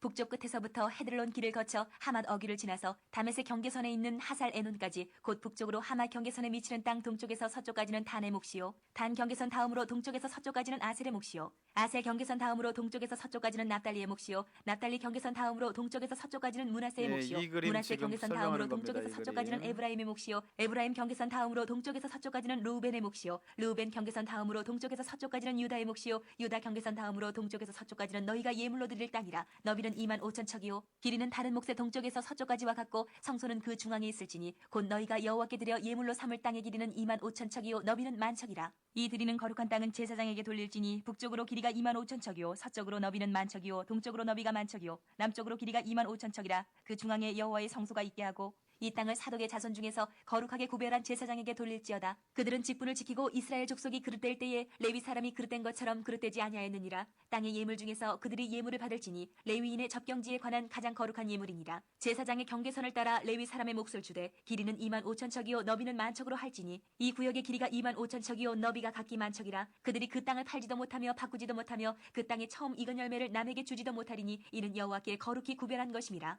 이 2만 5천 척 다음으로 너비 5천 척은 속된 땅으로 구분하여 성읍을 세우며 거주하는 곳과 전원을 삼되 성읍이 그 중앙에 있게 할지니 그 크기는 북쪽도 4,500척이요 남쪽도 4,500척이요 동쪽도 4,500척이요 서쪽도 4,500척이며 그 성읍의 들은 북쪽으로 250척이요 남쪽으로 250척이요 동쪽으로 250척이요 서쪽으로 250척이며 예물을 삼아 거룩히 구별할 땅과 연접하여 남아있는 땅의 길이는 동쪽으로 만척이요 서쪽으로 만척이라. 곧 예물을 삼아 거룩하게 구별할 땅과 연접하였으며 그 땅의 소산을 성읍에서 일하는 자의 양식을 삼을지라. 이스라엘 모든 지파 가운데에 그 성읍에서 일하는 자는 그 땅을 경작할지니라. 그런즉 예물로 드리는 땅의 합계는 길이도 2만 5천 척이요 너비도 2만 5천 척이라. 너희가 거룩히 구별하여 드릴 땅은 성읍의 기지와 합하여 여기 네모 앞에 반듯할 나오죠. 것이니라. 새로운 거룩하게 도시의 구별할 모형. 땅과 성읍의 2만 기지 5천 좌우편에 남은 척. 땅은 군주에게 돌릴지니 곧 거룩하게 구별할 땅의 동쪽을 향한 그 경계선 앞 2만 5천 척과 서쪽을 향한 그 경계선 앞 2만 5천 척이라. 다른 목들과 연접한 땅이니 이것을 군주에게 돌릴 것이며 거룩하게 구별할 땅과 성전의 성소가 그 중앙에 있으리라. 그런즉 군주에게 돌려 그에게 속할 땅은 레위 사람의 기업 좌우편과 성읍의 기지 좌우편이며 유다 지경과 베냐민 지경 사이에 있을지니라.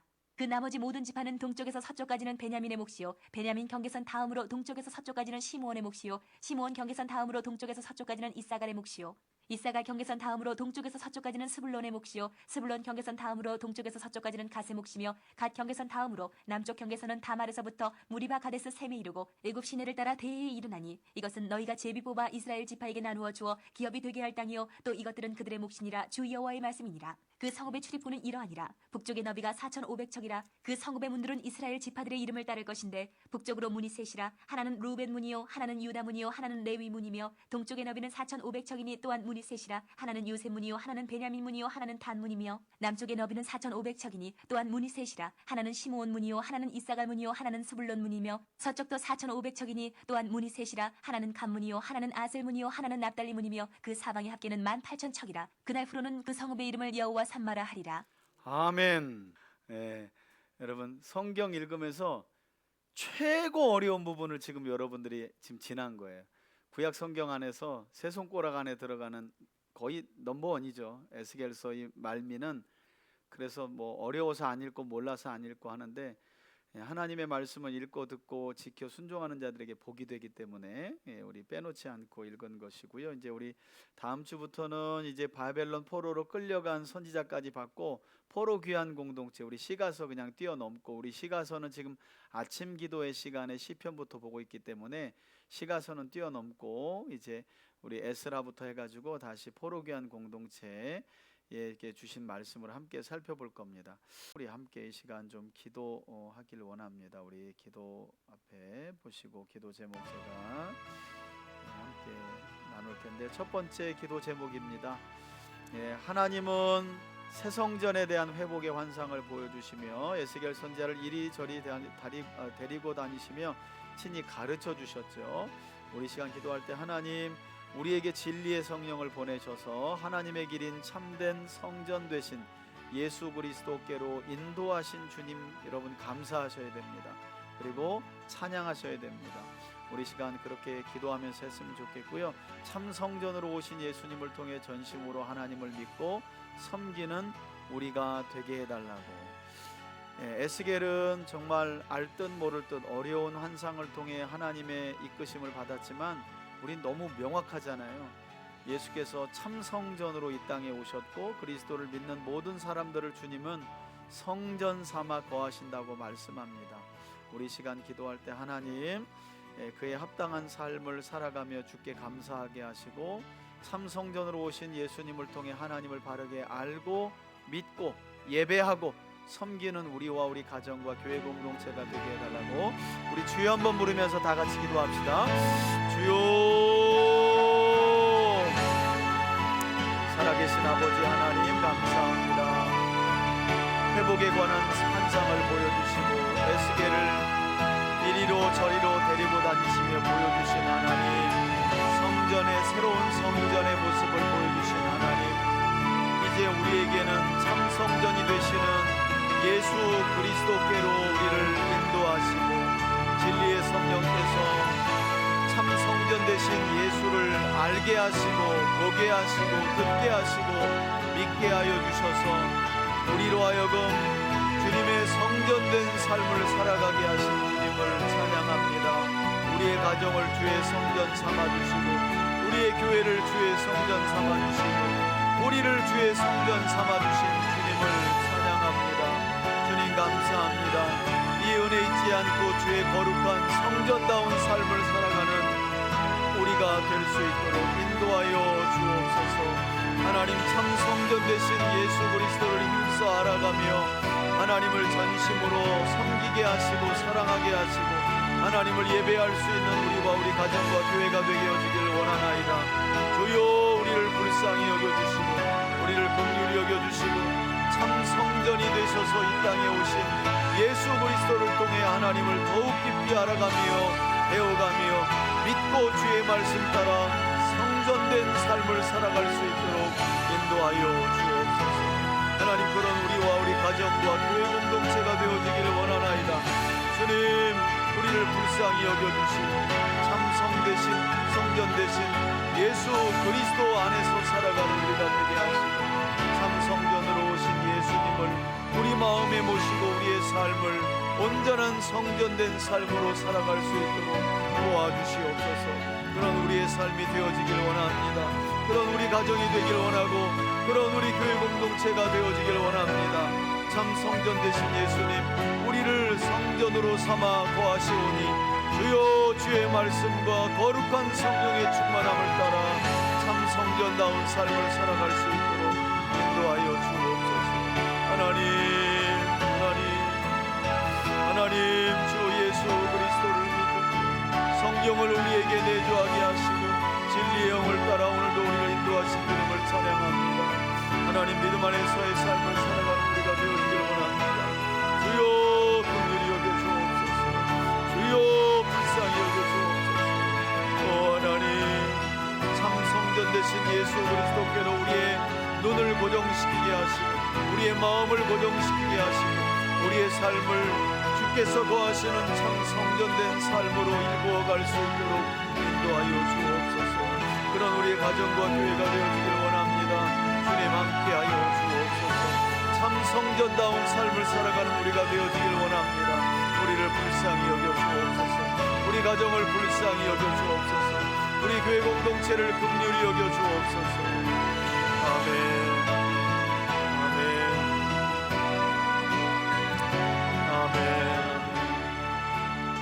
두 번째 기도 제목입니다.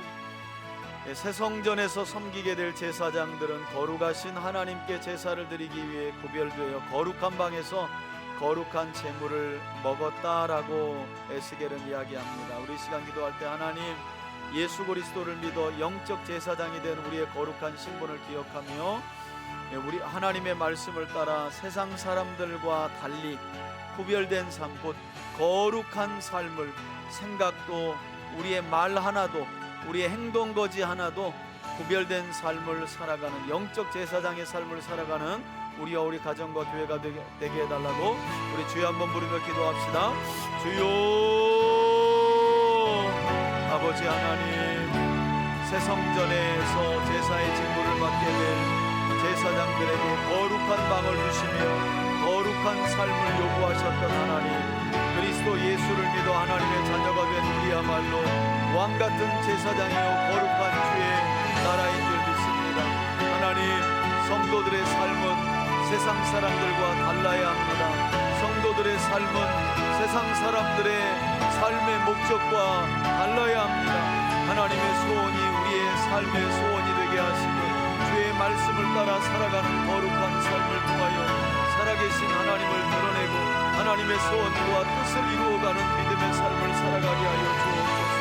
하나님, 연약한 우리를 불쌍히 여겨주시고 세상과 구별된 거룩한 삶을 살아가기에 부족함이 없도록 함께하여 주옵소서. 우리의 가정을 지켜주시고 우리의 자녀들이 세상 가운데 살지만 세상과 섞여 살지 않게 하시고 세상 사람들처럼 살지 않게 하여 주옵소서. 우리의 생각에도 변화가 있게 하시고 우리의 입술에도 변화가 있게 하시고 우리의 심중에도 변화가 있게 하시고 우리의 행동과 삶에도 변화가 있도록 주여 도와주옵소서. 주여 긍휼히 여겨주옵소서. 오 하나님, 오 하나님, 오 하나님, 하나님, 세상 사람들과 구별된 삶을 살아갈 수 있도록 말씀과 성령의 충만함을 더하여 주옵소서. 말씀과 성령의 충만함으로 함께하여 주옵소서. 오 주님 도와주옵소서.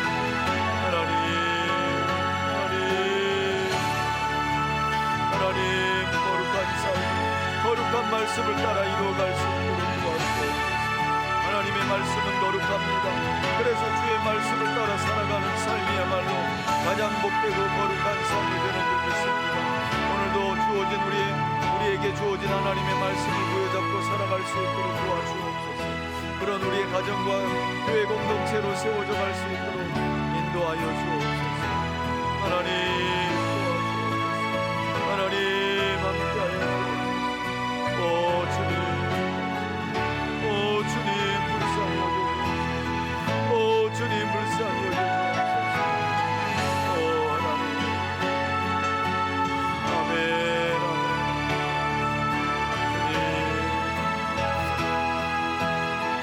아멘, 아멘. 예, 마지막 세 번째 기도 제목입니다.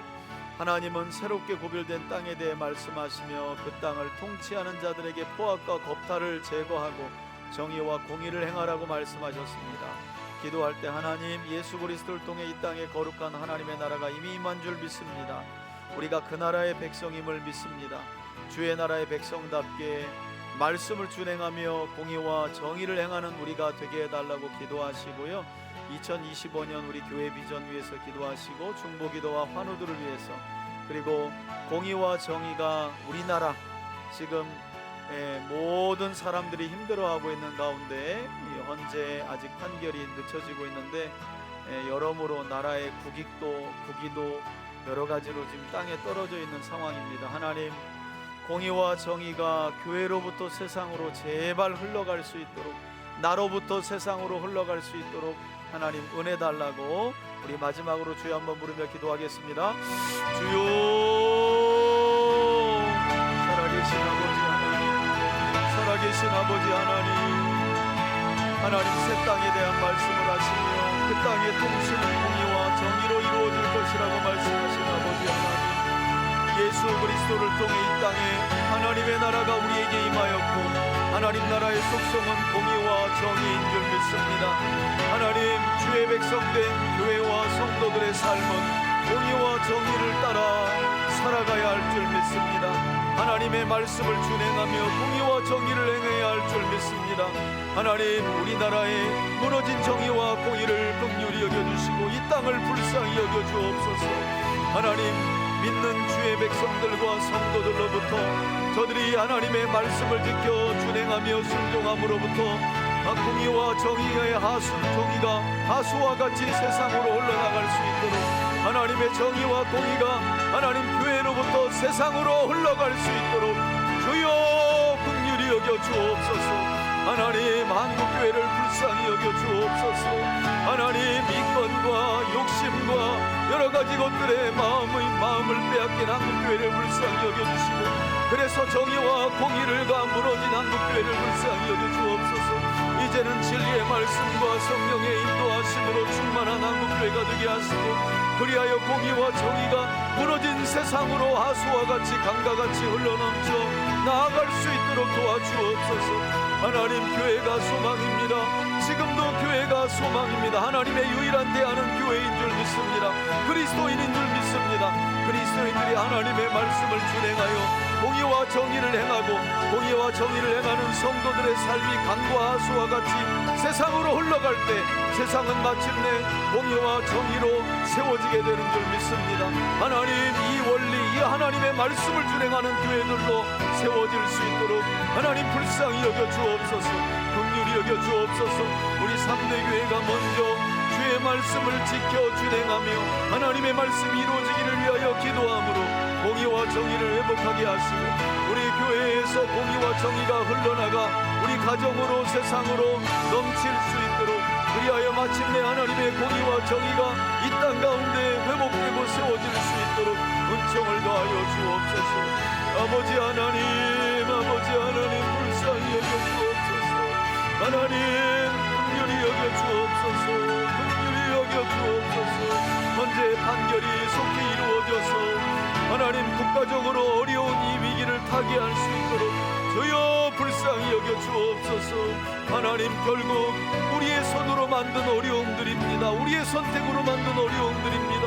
주여 긍휼히 여겨주시고 탐욕과 욕심으로 인해 하나님 공의와 정의를 무시한 우리의 죄악입니다. 주여 용서하여 주시고 이 나라와 이 민족의 어려움을 불쌍히 여겨주옵소서. 공의와 정의가 세워지게 하옵소서. 공의와 정의가 세워지게 하옵소서. 이 일에 한국교회가 다시 한번 회복되어 앞장설 수 있도록 긍휼히 여겨 주옵소서. 아버지 하나님, 아버지 하나님, 이념과 갈등으로 분열되어 있는 한국교회를 불쌍히 여겨 주옵소서. 아버지 하나님, 복음으로 하나 되게 하시고 복음으로 충만해질 수 있도록 도와주옵소서. 하나님의 말씀과 복음이 교회로부터 지켜지고 준행되어야 세상으로 정의와 공의가 강같이 하수와 같이 흘러넘치게 될 줄 믿습니다. 하나님, 그런 날을 기대합니다. 우리 3대 교회가 그와 같은 사명을 감당할 수 있도록 인도하여 주옵소서. 하나님의 능력을 고비하고 준비하는 한 해가 되게 하여 주시고 하나님, 질병과 어려운 문제로 고통당하는 만우들에게도 구원의 은혜를 허락하여 주옵소서. 교회 공동체에 하나님께서 지켜주시고 진리의 말씀과 성령으로 붙잡아 주옵소서. 우리 3대 교회가 진리의 말씀과 성령으로 우뚝 세워질 수 있도록 인도하여 주옵소서. 인도하여 주옵소서. 하나님, 다윗의 시와 같이 이 세상은 기울어진 운동장이며 악인들은 그 터가 부러지면 의인이 무엇을 알고라고 조롱하지만 하나님의 주권은 여전하며 하나님의 공의와 정의는 지금도 유효한 줄 믿습니다. 하나님, 이 땅의 통치자가 되시는 여호와 하나님, 무너진 공의와 정의를 회복시켜 주시고 하나님, 불의한 자들을 심판하여 주시옵소서. 불의한 자들을 심판하여 주시옵소서. 하나님, 불의한 자들이 심판받게 하여 주시고 이 나라와 이 민족이 공의와 정의로 우뚝 세워질 수 있도록 도와주옵소서. 하나님, 이 어려운 때가 나라와 민족 민족과 한국교회가 정화되는 시간 되게 하옵소서. 겸손해지는 시간 되게 하옵소서. 아버지 하나님, 우리에게도 교훈이 되게 하여 주옵소서. 우리에게도 교훈이 되게 하여 주옵소서. 아멘. 아멘. 예, 제가 기도하겠습니다. 하나님 아버지, 감사합니다. 범죄한 백성들을 포로로, 하나님께서 바벨론의 포로로 넘기셨지만 그들을 거저두지 아니하시고, 하나님은 새 성전, 새로운 예배, 새로운 땅, 새로운 백성들을 소망하고 계획하시고 또한 환상을 통하여 미리 보여주신 줄 믿습니다. 하나님의 징계는 징계 자체가 목적이 아니라 하나님을 바르게 알아가는 과정이요, 소망으로 우리를 반드시 인도하시는 줄 믿사오니, 우리 성도들 모두가 이 절대 소망이 되시는 하나님을 믿음으로 바라볼 수 있도록 도와주시고, 지금의 어려움으로 인하여 흔들릴지라도 하나님과 하나님의 약속만 굳게 믿고 나아갈 수 있도록 인도하여 주옵소서. 저희들 마음을 합하여 기도하였습니다. 하나님, 이 나라와 이 민족을 불쌍히 여겨주시고 속히 정의와 공의가 이 땅 가운데 회복되어 세워지기를 원하나이다. 아버지 하나님, 교회의 책임입니다. 그리스도인인 우리의 책임입니다. 우리가 말씀을 따라 공의와 정의를 행하지 못하고 살아간 결과물이 바로 지금의 결과물임을 자백합니다. 용서하여 주시고 다시 한번 한국교회가 주의 말씀을 준행하고 지켜 순종하여 공의와 정의를 강과 하수와 같이 세상으로 흘려보내 세상을 새롭게 하고 이 나라와 이 민족 위에 공의와 정의를 우뚝 세울 수 있도록 인도하여 주시고 회복시켜 주시옵소서. 우리 3대 교회가 이 일에 쓰임받기를 원합니다. 주님, 우리를 사용하여 주옵소서. 오늘도 주의 말씀을 듣고 돌아가는 우리 교우들을 기억하여 주시고 저들 마음에 평강을 주시며 임마누엘의 하나님 함께하여 주옵소서. 축복하며 예수 그리스도의 이름으로 기도합니다. 아멘. 이제는 우리 주 예수 그리스도의 은혜와 하나님 아버지의 사랑과 성령의 교통하심이, 하나님께서 바벨론 포로 귀한 자들에게 새 성전과 새로운 예배와 새로운 땅에 대한 소망을 주신 것처럼 우리에게 완전한 소망으로 보내주신 예수 그리스도를 믿고 의지하며 새 하늘과 새 땅을 소망하는, 그리고 이 땅에 이미 임한 하나님 나라를 이루어가기를 결단하는 우리 교우들 머리 위에 이제로부터 영원토록 함께 계실지어다. 아멘.